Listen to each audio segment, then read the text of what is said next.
Hi, my name is Cora May, and today I'm going to be taking you guys through our kill of Mythic Echo of Neltharion earlier this week. This fight, just going to get the video started to start because phase 1 is pretty fake. Most of this fight as a healer comes down to executing phase 2 correctly and a little bit of phase 3 correctly. Phase 1 is kind of fake, like I said. There is healing to do, but there's maybe only like 1 or 2 choke points where you really care about it. The main aim of the game for this fight is keeping the people who get targeted with the volcanic heart debuffs alive. So that's these circles that go out. When they go out, they have to spread out. We have a weak aura that pops up, you have to count your number. I'm not going to go into the mechanics of that because that's for you and your guild to figure out when you get there. I'm not going to explain how that works. But basically, these people, they get the debuff, they have to spread out in a certain formation. After they do that, they get this nasty dot called volcanic heart that is ticking on them in the entire time. And later on in phase 2, you end up having to stack them, so some people are going to get 2 dots, and you have to make sure that you're doing externals correctly and getting a lot of healing on them. So, as an evoker, you're actually really, really good for healing this, and I'm going to show you that before we even start, just to give you an idea of what we're doing this entire time. Okay, so this is from a full night of wiping. It was not super easy for us to prog this boss. We had a bit of a hard time. Just to give you an idea, this is the healing done to people who have volcanic heart. And as you can see, Evoker does pretty well at the top, and it's mostly Spirit Bloom healing. So I'm basically sitting on every single Spirit Bloom just to make sure that I can heal the volcanic hearts. I'm looking at the debuff list because they don't have an actual debuff. You have to look at this list to see who has it. I'm looking at the list, which is really annoying, and putting out echoes on those people as they're going out, and then I'm Spirit Blooming to give them the hot the entire time that they have the debuff, so it's ticking on them. It's really effective, and yeah, it's just really effective, but it's really annoying to play. That's the main moral of the story I have for you. So you're just gonna see me every single time dream breathing before they go out. When you break the walls, the entire raid gets the shatter debuff on them. But honestly, the shatter debuff isn't there's healing to be done for these people, but nobody who just has shatter on them is ever going to die.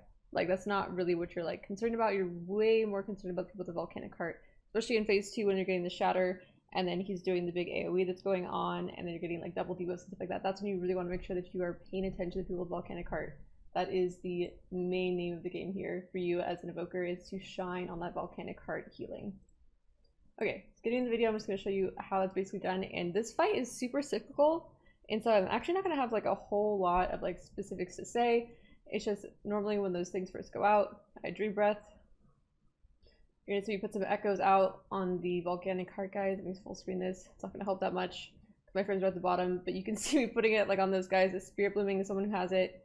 And the first one doesn't really matter. It's the first one of the fight. It's not going to require a lot of healing. After this first thing goes off, that's where I press my rewind. So you're only going to rewind twice in this fight. And the first rewind is just going to be fake because of where you need it in phase 2. Honestly, I could just rewind only once during this fight and it's fine. You don't need to run 3-minute rewind. You don't need to rewind here. It's pretty fake, but that's just how it was. That's just how my talents worked out. So the same thing's gonna happen here. I'm basically just going to dream breath when we break the walls here and when everybody gets the shatter debuff. It's gonna be my dream breath. After I go to my corner. It's a little bit awkward because I keep getting mechanics for every single one of these. I got the Rushing Darkness on the first one and this one on the other, but it's just how it goes. And then I'm going to put out some echoes on the guys that matter. And then, so I put it on the priest and the warlock. I get the other warlock, but at this point I just need to press the Spirit Bloom. They have the hot on them. And then we just have this echoing fissure go off. And I don't do any healing here. I just press Zephyr. I say for this next one, this is where I just set up my stasis. This is the only, the next echoing fissure, the AoE that happens is the only one that's at least a little bit scary that happens. So this is usually the one where I set up my stasis, and the stasis is more for keeping the volcanic heart guys healthy than anything else. So it's just going to be TA, dream breath, and then since I am in my stasis window, I'm just going to Spirit Bloom these guys right away instead of putting out echoes on them. For the most part, you can see it's the white line that goes across their frame that's highlighted to represent the hot.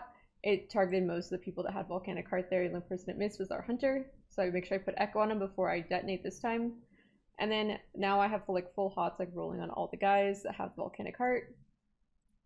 And I dream flight here. Super simple. Honestly, this is just a really snipey healing. It's very low healing, but it's a lot of just making sure that you're getting the priority healing, and that's what matters. This one, there's going to be two guys that are stacked up over here, one guy here, and this guy over here gets spell worded in the fire. So you're going to have your external assigned to somewhere to someone, like on this list. For me, it's always the second guy. So that's one of the guys that are stacking. So I always need to make sure right here it's actually me. So I'm just going to TD myself. You can see where to go over here, everybody gets stacked. And then we have to get in, and then the next echoing fissure that goes off, everybody, even if you, whether you have a debuff or not, you need to make sure that you have a defensive to live this one. We also have like an AMZ here. And it's when I just Dream Breath. And then after this, we're just going to be pushing the boss. Get in the corner, we basically milk here. And I'm going to skip ahead a tiny bit because this is really boring. All we're doing here is we're just taking some moderate ticking damage, and then volcanic hearts are going to start going off. We're going to do 2 in formations like this. This weak aura you see popping up is like a custom guild weak aura. There's a bunch of weak auras that are much better than that one that are available now though, so please don't ask for mine. Trust me, there's better ones if you go look on Logo. Don't look that scuffed. Here I get the Rushing Darkness, I go to the wall. So that first set the one out, I just Spirit Bloomed that one. So I got the Spirit Bloom on everyone that has volcanic heart there. This next one is just going to be a Dream Breath, and then after this is where the fight is going to start getting scary after this. So after this, we break a wall, we go through, and once we get into this next room, this is where the actual like healing phase of the fight begins. Like I would say after this point, like you as a healer, you were falling asleep at the wheel. Like you're so bored. But like at this point, this is where the fight actually like has some healing to do, and it only lasts about like a minute and a half or 2 minutes, and then the fight goes back to being boring for a while. So, but it's really just about execution. So this one is normally my Emerald Communion. It's a little scuffed because I'm trying to move or try to get in position, so I don't press it yet in case I need to hover again, because I don't like locking myself inside of Emerald Communion in case someone there didn't move. So I basically missed my whole Emerald Communion window there, but it's fine, it's kind of fake. And then here we're just getting ready for the next AoE that's going to go off after these hearts go off. That's going to be my rewind. This is also where I choose to set up my stasis, and I won't detonate it until later. So the Umbral Annihilation, this is the first big AoE. So these are the things where you need to make sure that you're definitely looking at the people who have debuffs here and stuff like that, making sure that they're going to be topped enough to live this. Right now we have the Rally going, we have a Darkness down. I'm casting Spirit Bloom on him. I rewind. And I'm trying to get in position, but I kind of scuffed the position here, and yeah, somehow I don't get punished for it, but I was a little too late to realize I had that one. Here we go into this next room. This is a great place for you, as you can see, to rescue the priest. Always make sure whoever had the heart debuff that had to go in the corner, especially since it's often a priest that gets that one, to make sure you're always going to be rescuing them there to help them out.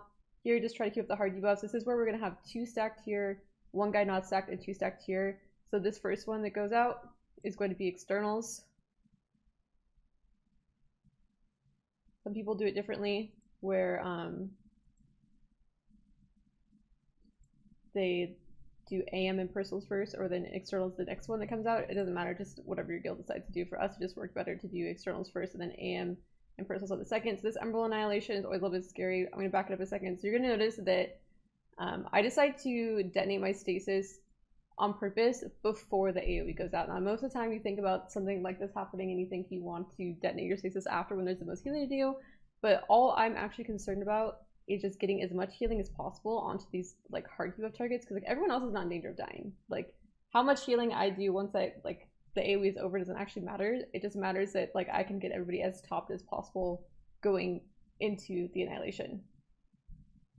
So I will purposely IVE and get my hots out because I want to make sure everyone is like pixel topped before the AoE goes off. We all send the AMZ. I Dream Flight after. That Stasis does like a lot of overhealing, but that was just like a part of the fight where we were struggling a lot with, so that's why I started doing it that way. Again, it's just about keeping those hard to buff guys alive. The rest of the HPS is really, really fake. It's super, super fake. So here I'm just like Spirit Blooming them. Like the guys that have 2 debuffs you can see are like really scared right now. And sometimes I would have Emerald Communion here, but I used it earlier because I got the hard debuff. I don't hear. So now we're getting into phase 3. So phase 3, like the first 30 to 45 seconds of it are really fake, and you're mostly just DPSing. It is basically just like a burn here because because the debuff that you get from soaking the puddles in Mythic doesn't go away. It keeps stacking, and so after you do like the 3rd like puddle set, you're in a lot of trouble. Like this boss needs to die ideally like right around the third puddle set. Most kill times, like first kill times around 7:30, but like it's usually like a limp over the finish line, and you're gonna see this is going to be a limp over the finish line, and it was where we kept struggling the most, especially since, like, as you see, we have no battle reses going into this. Just because we would lose people like to hard debuffs and like other like small little silly things the whole time, it made getting through this fight a lot harder. So you get in.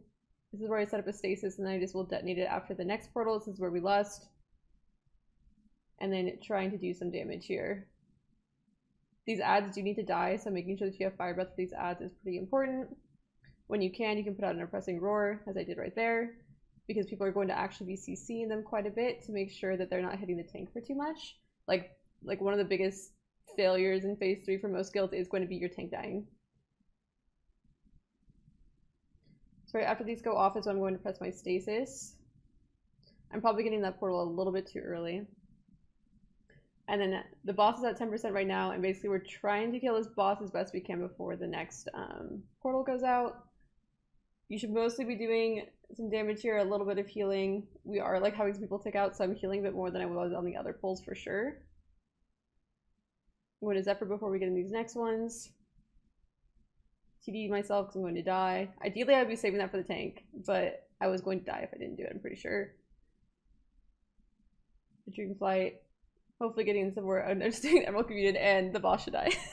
So this was a few days ago, so I remember exactly what I did at the end. It was always like a tiny bit different because the boss wasn't living. Looks like I actually do get another rewind here. Yeah, this is basically just a rewind to heal my tanks, I guess, because for the most part, most people alive had like some kind of immunity or something, and that's why they got that far. And that's it. That's the boss. So again, not super intense on the healing front as far as like high throughput needed. Just really making sure that you're focusing on healing those hard debuffs is what's going to make you kill the boss. And good luck on your proc.